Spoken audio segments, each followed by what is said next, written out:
Big Boss Malayalam season 7 live update ആണ്. ലൈവിലിപ്പോൾ മണിയുടെ ആ ഒരു ടാസ്ക് കഴിഞ്ഞിരിക്കുകയാണ്. ഈ ഒരു വീക്ക് എന്ന് പറയുന്നത് മണി ബാങ്ക് ടാസ്കിൻ്റെ ഒരു വീക്കാണല്ലോ. അപ്പോൾ തന്നെ ഇന്ന് വ്യത്യസ്തമായിട്ടൊരു ടാസ്കിലൂടെയാണ് എല്ലാവർക്കും മണി കിട്ടുന്നത്. മുൻപത്തെ സീസണിലൊക്കെ എങ്ങനെയായിരുന്നു എന്ന് വെച്ചാൽ മണി ബോക്സ് ഒറ്റൊരാൾക്ക് മാത്രമായിട്ടായിരുന്നു. ഇത്തവണ അത് 7ൻ്റെ പണിയായിട്ട് ബിഗ് ബോസ് വേറെ രീതിയിലാക്കിയിട്ടുണ്ട് ടാസ്കും കാര്യങ്ങളൊക്കെ. അപ്പോൾ ടാസ്ക് ചെയ്തിട്ട് അവർക്ക് എത്രയാണ് കിട്ടുന്നത് ആ മണി അവർക്കുള്ളതാണ്. അപ്പോൾ ഇന്നത്തെ ടാസ്ക് എന്ന് പറഞ്ഞാൽ കുറേ മണി ഇങ്ങനെ ഒരു പേപ്പർ, ശരിക്കും കറക്റ്റ് മണിയല്ല, ഒരു പേപ്പറിൽ ഇങ്ങനെ കുറേ മണീസ് ഇങ്ങനെ ക്യാഷായിട്ട് ഇങ്ങനെ വിതറി ഇങ്ങനെ പെരുമഴ മാറി ഇങ്ങനെ ഇട്ടുകൊണ്ടേ ഇരിക്കുന്നുണ്ട്.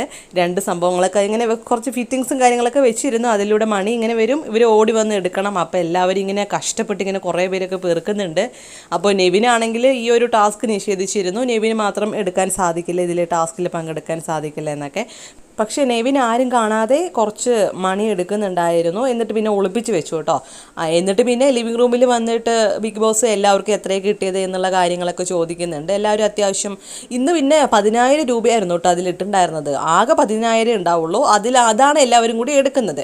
അപ്പോൾ നെവിനാണെങ്കിൽ എടുത്തത് ബിഗ് ബോസ് അറിഞ്ഞിരുന്നു. എന്നിട്ട് നെവിൻ്റെ കയ്യിലുള്ളത് എത്രയാണ് എന്ന് ചോദിച്ചിട്ട് അത് ആർക്ക് കൊടുക്കാനാണ് താല്പര്യപ്പെടുന്നതെന്ന് പറയുമ്പോൾ കുറച്ച് 100 രൂപ അനീഷിന് കൊടുത്തു. അതുപോലെ തന്നെ അനുമോൾക്കും കൊടുത്തിട്ടുണ്ട്, ആദിലിക്കും കൊടുത്തിട്ടുണ്ടായിരുന്നു. അപ്പോൾ ഇതൊക്കെയാണ് വിശേഷങ്ങൾ. ലൈവിൽ ഇപ്പോൾ ഈ ഒരു ടാസ്ക് കഴിഞ്ഞിരിക്കുകയാണ്.